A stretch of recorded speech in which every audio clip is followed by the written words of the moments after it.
نحمده ونصلي ونسلم على رسوله الكريم. قال الله تبارك وتعالى في القرآن المجيد والفرقان الحميد. أما بعد فأعوذ بالله من الشيطان الرجيم. بسم الله الرحمن الرحيم. قل لن يصيبنا إلا ما كتب الله لنا هو مولانا وعلى الله فليتوكل المؤمنون. آمنت بالله صدق الله مولانا العظيم. مولاي صل وسلم دائما أبدا على حبيبك خير الخلق كلهم والحبيب الذي ترجى شفاعته لكل هول من الأهوال مقتحم. صدیق عکس حسن و جمال محمد است، فاروق ذل جاہ و جلال محمد است، عثمان ضیاء شمع کمال محمد است، حیدر بہار باغ خصال محمد است، اسلام ماں اطاعت خلفائے راشدین، ایمان ماں محبت آل محمد است. تیری نسل پاک میں ہے بچہ بچہ نور کا، تو ہے عین نور تیرا سب گھرانہ نور کا. اللہ رب العزت کی حمد و ثنا حضور سرکار دو عالم صلی اللہ علیہ وآلہ وسلم کی بارگاہ ناز کے اندر ہدیہ درود و سلام کا نذرانہ پیش کرنے کے بعد دعا ہے کہ اللہ رب العزت میری اور آپ سب کی حاضری کو اپنی بارگاہ کے اندر شرف قبولیت عطا فرمائے. حاضرین محترم، دنیا میں کچھ شخصیات ایسی ہوتی ہیں جو دنیا کے اندر نام کماتی ہیں. اقتدار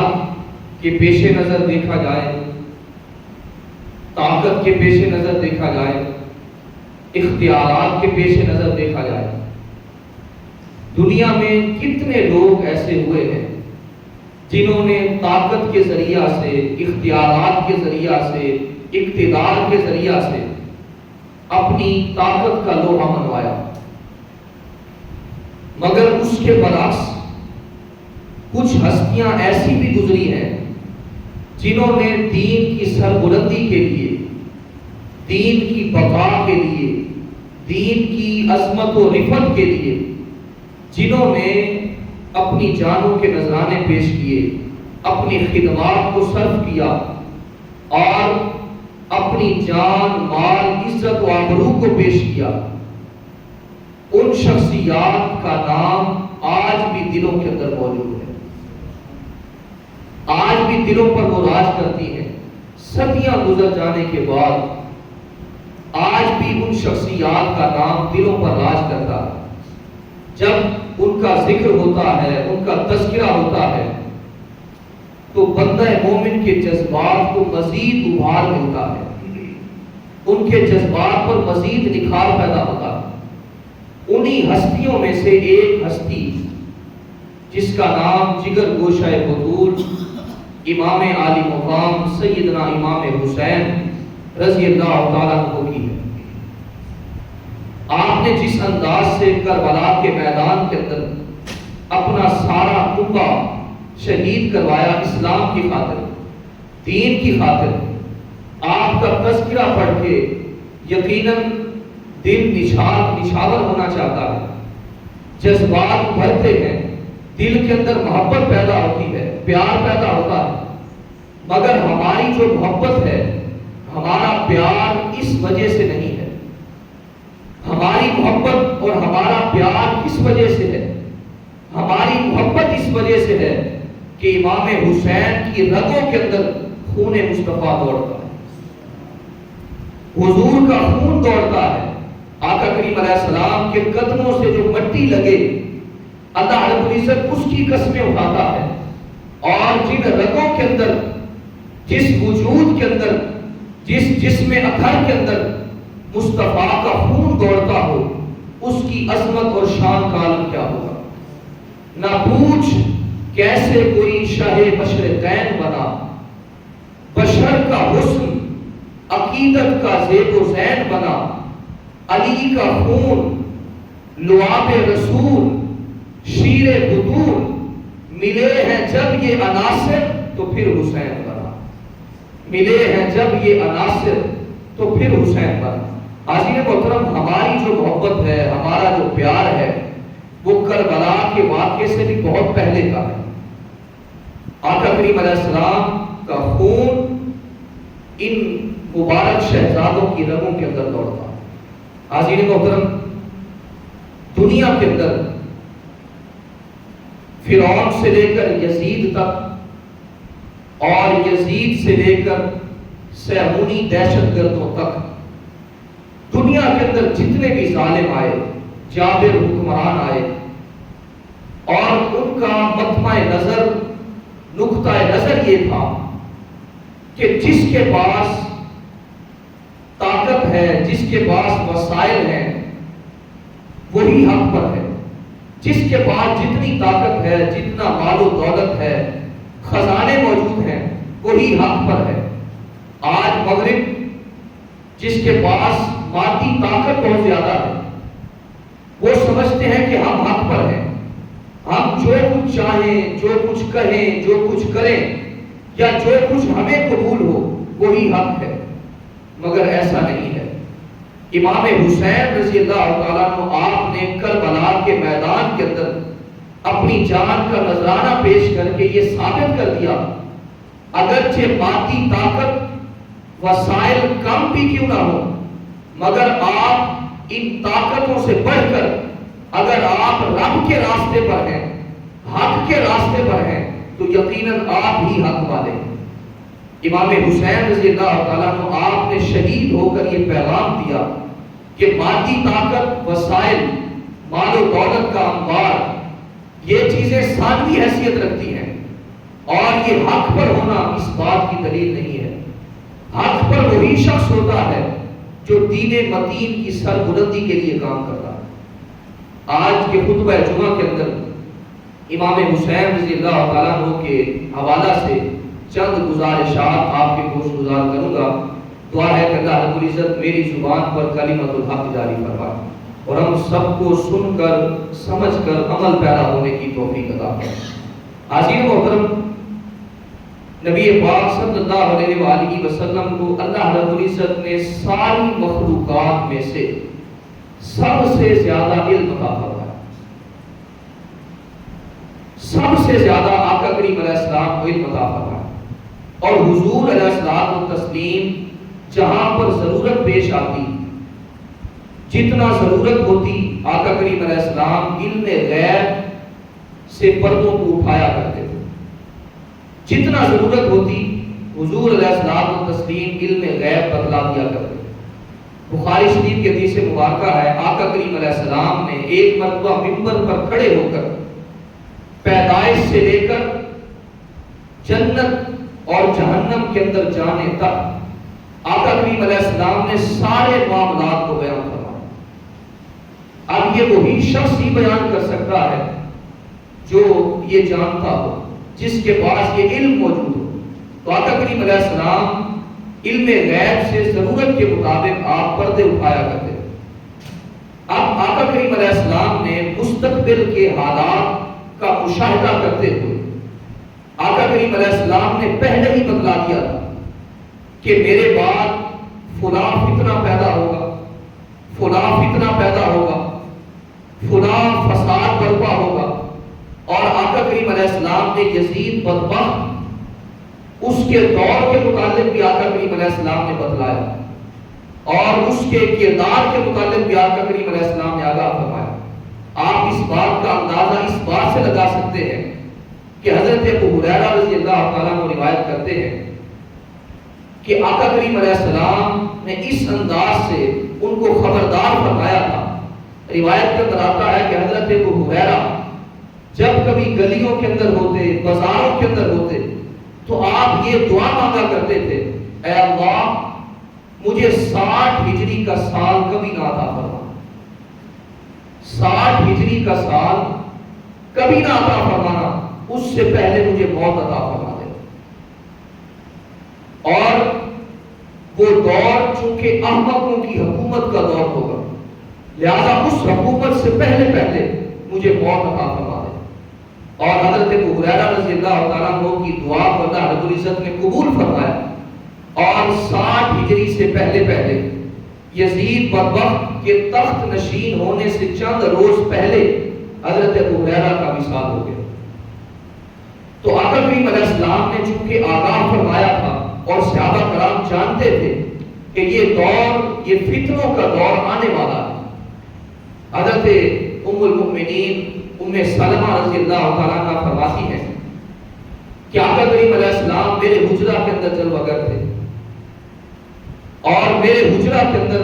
حسن اور حسین آقا کریم علیہ السلام کے دونوں شہزادے میرے حجرہ کے اندر کھیل رہے۔ فرماتی ہے کہ جبریل امین علیہ السلام حاضر ہوتے ہیں اور آ کر عرض کرتے ہیں اللہ کے حبیب صلی اللہ علیہ وآلہ وسلم، آپ کے بعد آپ کی امت امام حسین رضی اللہ تعالیٰ عنہ کو شہید کر دے۔ ابھی امام حسن و حسین چھوٹے بچے ہیں، حجرہ کے اندر کھیل رہے ہیں، اور جبریل امین علیہ السلام آگاہ فرما رہے ہیں کہ یا رسول اللہ، آپ کی امت آپ کے بعد امام حسین کو شہید کر دے گی۔ آقا کریم علیہ السلام کی آنکھوں سے آنسو جاری ہو جاتے ہیں۔ تو غم حسین کے اندر رونا سنت مصطفیٰ ہے۔ آقا کریم علیہ السلام کی آنکھوں سے آنسو جاری ہوتے ہیں اور اپنے لخت جگر اپنے شہزادے کو اپنے سینے سے لگاتے ہیں اور ایک مٹی کو سونگتے ہیں، اور ام سلمہ فرماتی ہیں کہ آقا کریم علیہ السلام وہ مٹی مجھے عطا فرماتے ہیں، اور حضور حکم فرماتے ہیں کہ ام سلمہ اس مٹی کو سنبھال کر رکھو۔ جس دن یہ مٹی خون بن جائے گی، جس دن یہ مٹی خون بن جائے گی، سمجھ لینا اس دن میرے شہزادے کا وصال ہو چکا،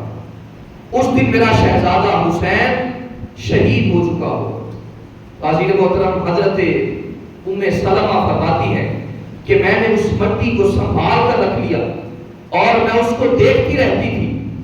کہ جس دن یہ مٹی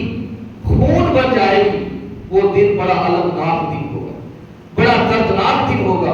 اس دن امام حسین رضی اللہ تعالیٰ عنہ کی شہادت کا دن ہوگا۔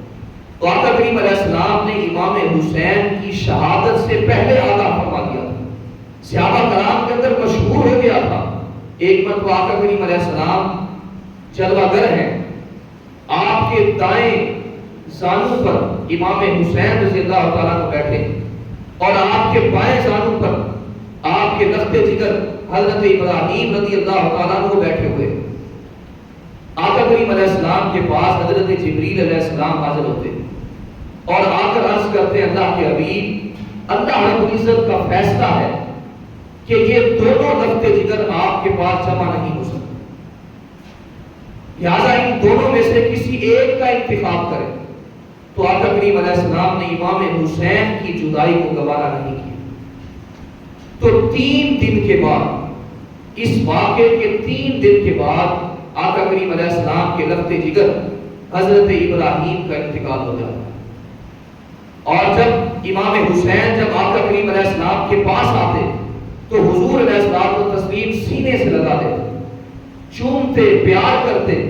اور فرمایا کرتے یہ میرا وہ بیٹا ہے کہ جس پر میں نے اپنے لخت جگر ابراہیم کو قربان کر دیا۔ حاضرین محترم، حضور علیہ السلام و تسلیم نے امام حسین رضی اللہ تعالیٰ عنہ کی شہادت سے بھی پہلے آگاہ فرما دیا تھا کہ یہ میرا بیٹا شہید ہو جائے گا اور میری امت اس کو شہید کر دے گی۔ حاضرین محترم، یہ وہ ہستی ہیں کہ جب آقا کریم علیہ السلام کے پاس آتے،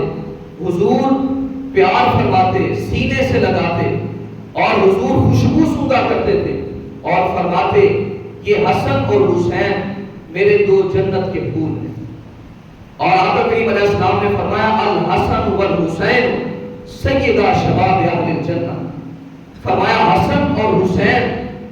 یہ میرے دونوں بیٹے جنتی نوجوانوں کے سردار ہیں۔ اور آقا کریم علیہ السلام نے فرمایا حسین منی وانا حسین مجھ سے ہے اور میں حسین سے۔ اور آقا کریم علیہ السلام نے اس انداز سے پیار فرمایا، یہ حسین نام لکھتے ہوئے کتنی احتیاط کرنی چاہیے۔ محسن نقوی بولے، کہا صبا کا سینہ بنے سفینہ۔ اب دیکھیے حسین لکھنا کیسے چاہیے۔ محسن نقوی نے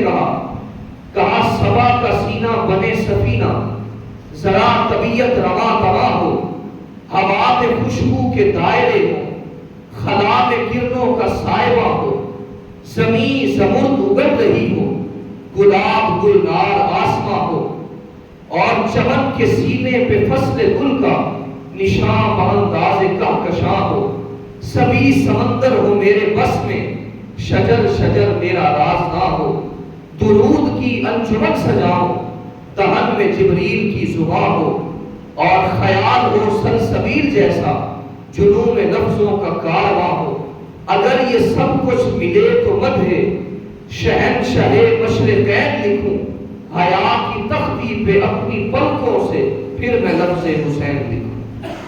اس نام کو لکھتے ہوئے کتنی احتیاط ہے۔ آقا کریم علیہ السلام کے پیار کا نتیجہ ہے، حضور کے قریب جو جتنا ہوتا تھا اللہ رب العزت کو اس پر اتنا ہی پیار آیا کرتا تھا۔ حاضرین محترم، امام حسین رضی اللہ تعالیٰ عنہ کے بارہ کے اندر آقا کریم علیہ السلام نے ارشاد فرمایا، اے اللہ یہ حسن اور حسین میں ان سے محبت کرتا ہوں، مولا تو بھی ان سے محبت کرتا۔ اور ایک اور روایت کے اندر آقا کریم علیہ السلام نے ارشاد فرمایا، مولا حسن اور حسین سے میں پیار کرتا ہوں، جو ان سے پیار کرتا ہے وہ مجھ سے پیار کرتا، اور جو ان سے بغض رکھتا ہے وہ مجھ سے بغض رکھتا۔ تو عزیز محترم، آقا کریم علیہ السلام نے امام حسین رضی اللہ تعالیٰ عنہ کو پیار عطا فرمایا، محبت عطا فرمائی، اور آپ کو عزت عظمت عطا فرمائی۔ اور امام حسین رضی اللہ تعالیٰ عنہ نے اس انداز کے اندر جس طرح آقا کریم علیہ السلام اپنے شہزادوں کو پیار کرتے، کبھی نماز پڑھ رہے ہیں اور یہ شہزادے آقا کریم علیہ السلام کی پشت پر سوار ہو جاتے ہیں، حضور سجدوں کو طول دے دیا کرتے ہیں، سجدے کو لمبا کر دیتے ہیں کہ میرے کندھوں پر میرے نواسے بیٹھے ہوئے، میرے شہزادے میرے کندھوں پر ہیں۔ حضرت عمر فاروق رضی اللہ تعالیٰ عنہ فرماتے ہیں کہ حسن اور حسین دونوں آقا کریم علیہ السلام کے کندھوں پر سوار تھے، اور حضرت عمر کہتے ہیں کہ میں نے کہا کہ آج حسن اور حسین حضور کے کندھوں پر سوار ہیں، اور سواری کتنی خوبصورت ہے۔ فرماتے ہیں کہ میں نے کہا کہ سواری کتنی خوبصورت ہے، آقا کریم علیہ السلام نے فرمایا سوار کتنے خوبصورت ہے۔ حضور اس انداز سے پیار فرمایا کرتے تھے، اور آقا کریم علیہ السلام اپنی زبان مبارک امام حسین رضی اللہ تعالیٰ عنہ کو چسوایا کرتے تھے، اپنا لعاب مبارک امام حسین رضی اللہ تعالیٰ عنہ کے دہن کے اندر ڈالا کرتے تھے، جس کے ساتھ آپ کے اندر صلاحیتیں پیدا ہوئی، آپ کے اندر جرأت و بہادری استقامت پیدا ہوئی، اور آپ اس دور کے یزید کے سامنے امام حسین رضی اللہ تعالیٰ عنہ ڈٹنے کے لیے تیار ہو گئے۔ جس طرح آقا کریم علیہ السلام امام حسین سے محبت فرماتے، اسی طرح ہی صحابہ کرام بھی ان حضرات سے پیار کیا کرتے، ان حسنین کریمین سے محبت کیا کرتے۔ ابو المحزم کہتے ہیں کہ ہم ایک جنازہ کے اندر شریک تھے، حضرت ابو ہریرہ رضی اللہ تعالیٰ عنہ آپ بھی اس جنازہ کے اندر شریک تھے۔ فرماتے ہیں کہ جنازہ سے جب ہم فارغ ہوئے تو واپسی پر امام حسین رضی اللہ تعالیٰ عنہ آپ سستانے کے لیے تھکاوٹ کی وجہ سے آپ ایک جگہ پر بیٹھ جاتے، سائے کے اندر بیٹھ جاتے۔ فرماتے ہیں کہ حضرت ابو ہریرہ رضی اللہ تعالیٰ عنہ آپ کی عقیدت کا یہ عالم ہے، محبت کا یہ عالم ہے، آپ اپنے کپڑے کو پکڑتے ہیں، اپنا رومال پکڑتے ہیں، اور امام حسین رضی اللہ تعالیٰ عنہ کے پاؤں کی مٹی کو صاف کرنا شروع کرتے ہیں۔ امام حسین رضی اللہ تعالیٰ عنہ عرض کرتے ہیں آپ تو جلیل القدر صحابی ہیں، بہت بڑے صحابی ہیں، اور آقا کریم علیہ السلام کی سنگت، حضور کی قربت، رفاقت پانے والے صحابی ہیں، اور آپ یہ عمل کر رہے ہیں۔ امام حسین رضی اللہ تعالیٰ عنہ کے کہنے پر جناب ابو ہریرہ رضی اللہ تعالیٰ عنہ فرماتے ہیں کہ امام عالی مقام جو کچھ آپ کے بارے کے اندر میں جانتا ہوں اگر لوگوں کو علم ہو جائے، لوگوں کو پتہ چل جائے، تو لوگ آپ کو اپنے کندھوں پر اٹھا لیں، آپ کی ناز برداریاں کیا کریں، آپ کی عزت و عظمت کیا کریں۔ جو کچھ میں جانتا ہوں اگر لوگ جان لیں۔ حاضرین محترم، صحابہ کرام کے اندر بھی امام حسین رضی اللہ تعالیٰ عنہ کی عقیدت موجود تھی، پیار موجود تھا، محبت موجود تھی۔ حضرت عبداللہ ابن عباس رضی اللہ تعالیٰ عنہ آپ کے باغ کے اندر یہ دونوں شہزادے تشریف لے جاتے ہیں، امام حسن اور امام حسین۔ جب آپ کے باغ کے اندر تشریف لے جاتے ہیں، وہاں پر کھانا تناول کرتے ہیں، کچھ وقت گزارتے ہیں۔ وقت گزارنے کے بعد جب آپ واپس پلٹتے ہیں، سواری پر بیٹھنے لگتے ہیں، حضرت عبداللہ ابن عباس رضی اللہ تعالیٰ عنہ امام حسن کو سواری پر خود بٹھاتے اور آپ کے پاؤں کی رکاب کو اپنے ہاتھوں سے تھامتے، اور اسی طرح امام حسین کو سواری پر سوار کرتے۔ جب یہ دونوں حضرات وہاں سے تشریف لے جاتے ہیں تو آپ کا خادم مدرک حضرت عبداللہ ابن عباس سے پوچھتا ہے کہ آپ عمر کے اندر بڑے ہیں، آپ کی عمر ان بچوں سے زیادہ ہے، مگر آپ ان کو سواری پر سوار کر رہے تھے، ان کی رکاب کو تھام رہے تھے، ماجرا کیا ہے؟ حضرت عبداللہ ابن عباس رضی اللہ تعالیٰ عنہ فرماتے ہیں، کم عقل، کیا تم جانتے نہیں ہو کہ یہ سرور کائنات کے شہزادے ہیں، آقا کریم علیہ السلام کے لخت جگر ہیں، نور نظر ہیں۔ کہا کہ میری خوش بختی ہے، خوش قسمتی ہے کہ میں نے ان کے قدموں کو چھونے کی سعادت حاصل کی، ان کو سواری پر سوار کرنے کی سعادت حاصل کی۔ تو عزیز محترم، صحابہ کرام کے دلوں کے اندر بھی امام حسین رضی اللہ تعالیٰ کو اور ان شہزادوں کی حضور کی آل کا پیار ان کے اندر موجود تھا۔ تو عزیز محترم، امام حسین رضی اللہ تعالیٰ عنہ آپ مدینہ المنورہ کے اندر چل مگر تھے، ادھر امیر معاویہ رضی اللہ تعالیٰ عنہ صحابی رسول آپ تخت نشین تھے، اور 20 سال تک آپ خلیفہ مقرر رہے، تخت پر آپ بادشاہت کے طور پر آپ وہاں پر موجود رہے۔ اور اس دور کے اندر امام حسین رضی اللہ تعالیٰ عنہ کو کوفہ کی طرف سے آپ کو خط آتے تھے کہ آؤ آپ ہمارے پاس تشریف لے آئیں، ہم آپ کی بیعت کرنا چاہتے ہیں اور اسلامی حکومت قائم کرنا چاہتے ہیں۔ مگر امام حسین رضی اللہ تعالیٰ عنہ آپ نے حضرت امیر معاویہ رضی اللہ تعالیٰ عنہ پر مکمل اعتماد کا اظہار کروایا، اور آپ نے اپنی بیعت کروانے سے اس وقت انکار کیا۔ اور جیسے ہی حضرت امیر معاویہ کا انتقال ہوا تو آپ کا بیٹا یزید بدبخت تخت نشین ہوا، اور اس نے اپنے دور کے اندر شریعت کی خلاف ورزیاں کرنا شروع کر دی۔ ہر طرف سود خوری، شراب خوری اور بدکاری عروج پر ہونے لگی، اور اس نے گورنروں کو حکم دیا، کہا کہ جو گورنر جس شہر کے اندر ہے وہ میرے نام پر بیعت لے۔ اب سارے گورنر شہروں کے اندر یزید کے نام پر بیعت لیتے تھے، اور مدینہ المنورہ کے اندر یزید کا جو گورنر تھا اس کا نام ولید تھا۔ ولید امام حسین کے پاس آیا اور آ کر کہتا ہے کہ یزید کے ہاتھ پر بیعت کرو۔ امام حسین رضی اللہ تعالیٰ عنہ نے فرمایا کہ میرے جیسا شخص یزید کے ہاتھ پر بیعت نہیں کر سکتا۔ یزید شراب نوشی کرتا ہے، شریعت کی خلاف ورزی کرتا ہے، اور میرے جیسا شخص اس کے ہاتھ پر کیسے بیعت کر سکتا؟ آپ نے بیعت کرنے سے انکار کر دیا، اور چند دنوں کے بعد امام حسین رضی اللہ تعالیٰ عنہ آپ نے اپنے نانا کا شہر چھوڑا،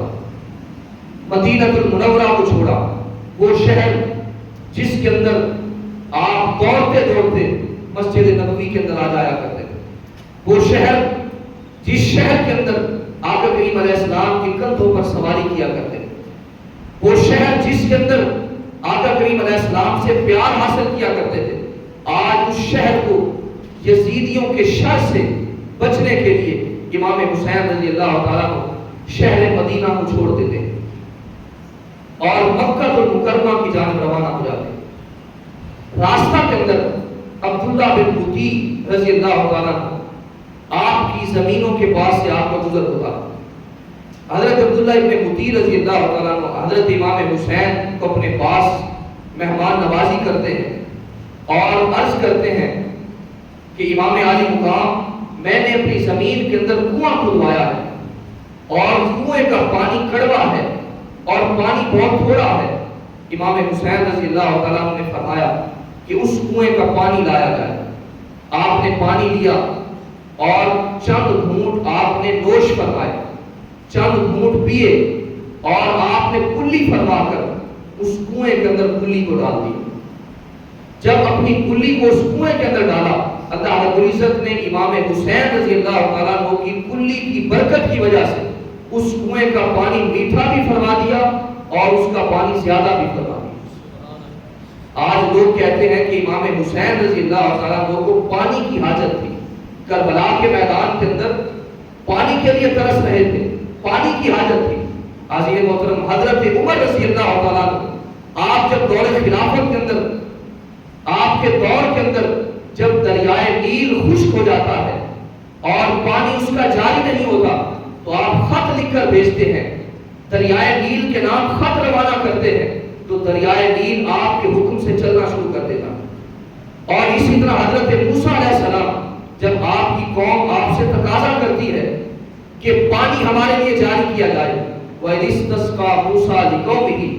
فَقُلْ نَضْرِب بِّعَصَاكَ الْحَجَرَ۔ اللہ رب العزت نے حضرت موسیٰ علیہ السلام سے فرمایا، موسیٰ فَقُلْ نَضْرِب بِّعَصَاكَ الْحَجَرَ،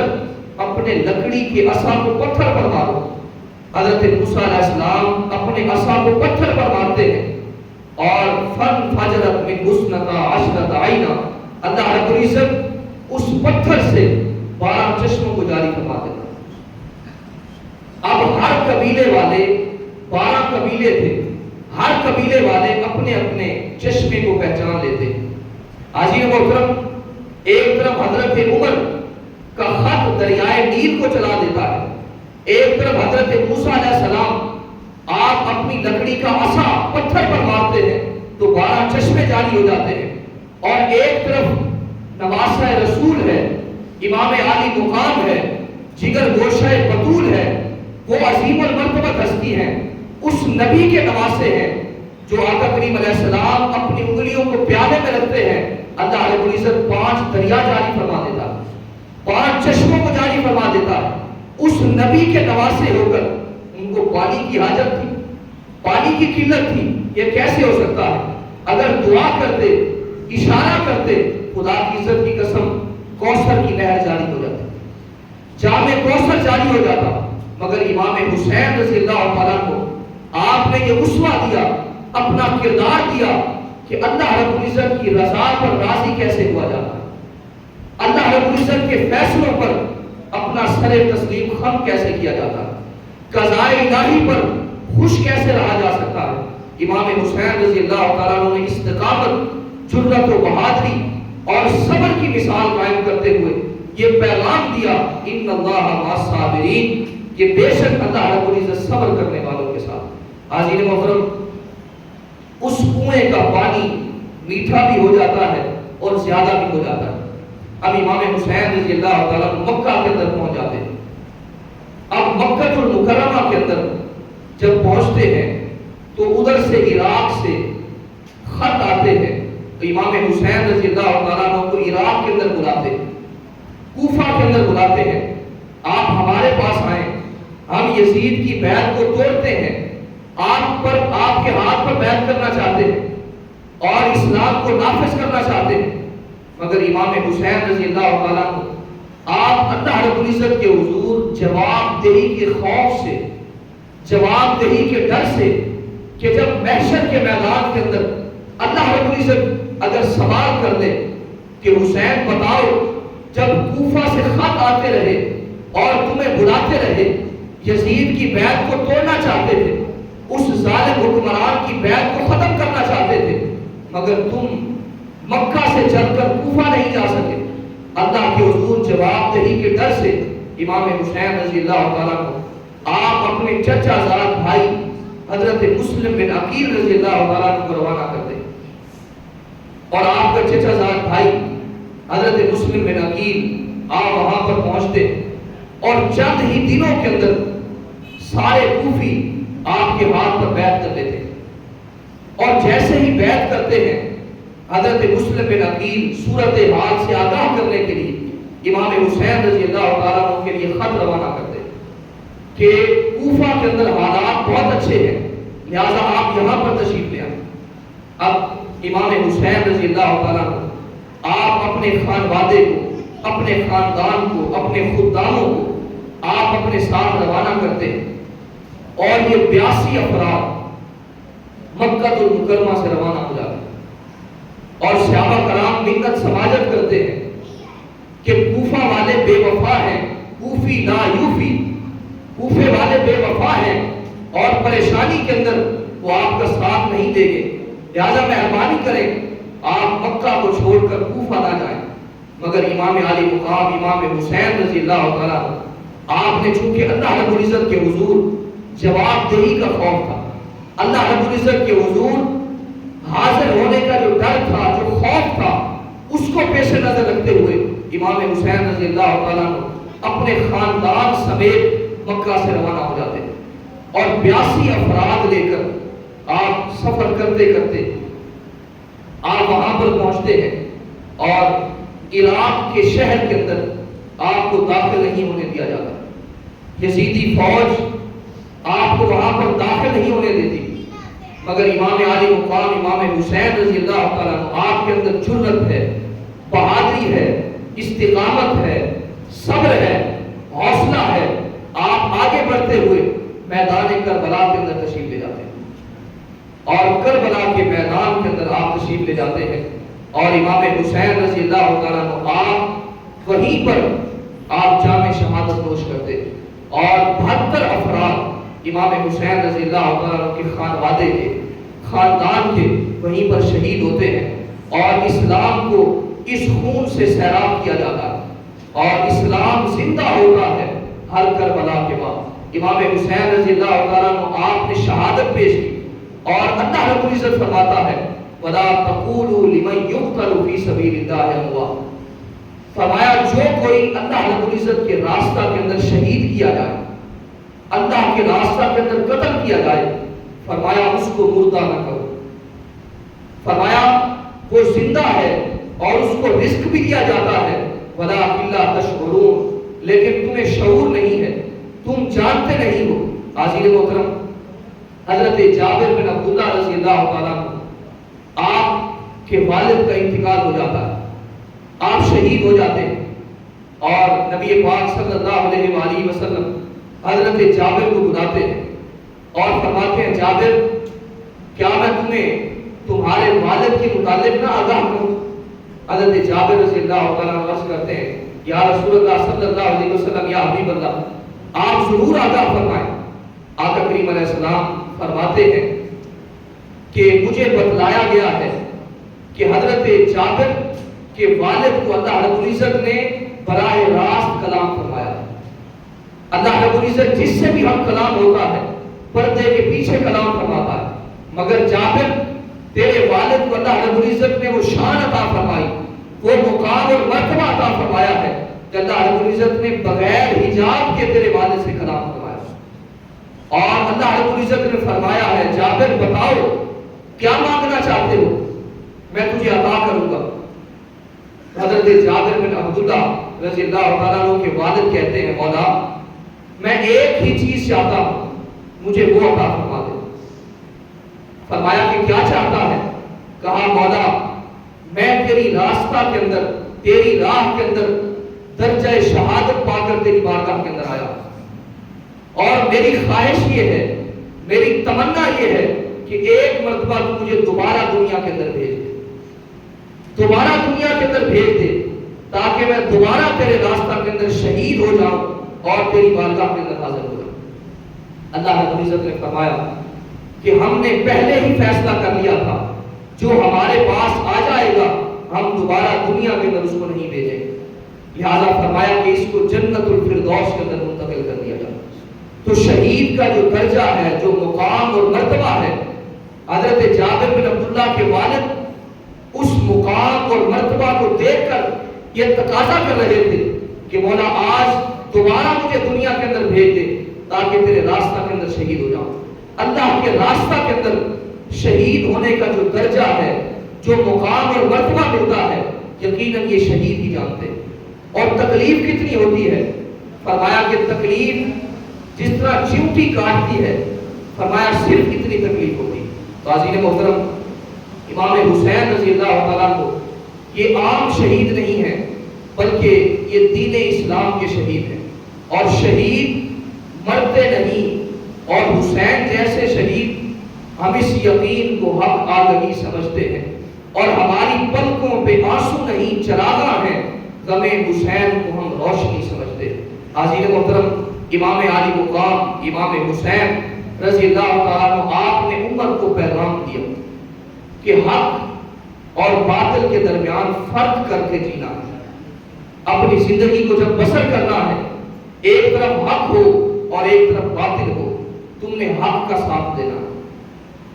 اور کبھی بھی باطل کے ہاتھ کے اندر تم نے ہاتھ نہیں دینا۔ کبھی بھی باطل کے ہاتھ کے اندر، یہ پیغام حسین ہے۔ اگر امام حسین رضی اللہ تعالیٰ کو یزید کے ہاتھ پر بیعت کر لیتے تو امام حسین کو مصلح ملتا، جہاں پر وہ نماز پڑھاتے اور دعوت و فکر کا کام کرتے، دین کی تبلیغ کرتے، مگر آپ نے اس مصلح کو بھی چھوڑا۔ اگر یزید کے ہاتھ پر بیعت کر لیتے تو امام حسین رضی اللہ تعالیٰ عنہ کو اپنے نانا کا شہر ملتا، مدینہ المنورہ میں رہنا نصیب ہوتا، مگر آپ نے اس شہر کو بھی چھوڑا۔ اور اگر یزید کے ہاتھ پر بیعت کر لیتے تو امام حسین رضی اللہ تعالیٰ عنہ کے قدموں کے اندر مزید انعام و اکرام پہنچتے، یزید کی طرف سے مال و دولت پہنچتا، انعام و اکرام سے نوازا جاتا، مگر امام علی مقام نے،